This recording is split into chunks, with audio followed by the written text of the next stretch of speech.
তো আসসালামু আলাইকুম গাইস, সবাই কেমন আছেন? আলহামদুলিল্লাহ, আপনাদের দোয়া ভালো আছে, আমি ভালো আছি। তো আপনাদের সাথে আছি আমি আলী ভাই। তো আপনারা সবাই জানেন যে আমার আগে একটা 2 মিলিয়ন আইডি আসলো। তো আইডিটা কিছু টাকার জন্য বিক্রি করলেই তো এই জায়গায় ভাই ভিডিও কইরা 2 মিলিয়ন করছিলাম, বাট শখের জিনিস টাকার কাছে বিক্রি হয়ে যায়, এটা বাস্তব ভাই। তো এই মাঠে আমার অনেক ভিডিও আসতো ভাই, এই জায়গাতে অনেক ভিডিও করছি, কিন্তু আজকে পানি উঠতে ভাই অবস্থা খারাপ ভাই। তো তারপর আর কি করার, নতুন করে একটা আইডি খুলছি, সবাই এই আইডি ফলো দিবেন। নতুন আইডি খুলছে কি আপনাদের আগের মতো ভালোবাসা দিবেন।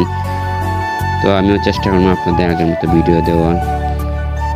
তো এটাই বলার জন্য আসছে যে অনেক দিন পর আসছি টিকটকে ভাই, প্রায় 6 মাস পরে আবার কন্টেন্ট ভিডিও করতে পারবো। তো এটা আপনারা একটু সাপোর্ট করবেন, এইটাই, আর কিছু না ভাই। সবাই ভালো থাকেন, আল্লাহ হাফেজ। আর একটা কথা হয়তো ভুলে গেছি, এইটাই আমার প্রথম ব্লগ। যদি ভালোবাসা পাই তাহলে এরপর থেকে ডেইলি ব্লগ দিব। সবাই ভালো থাকেন, আল্লাহ হাফেজ।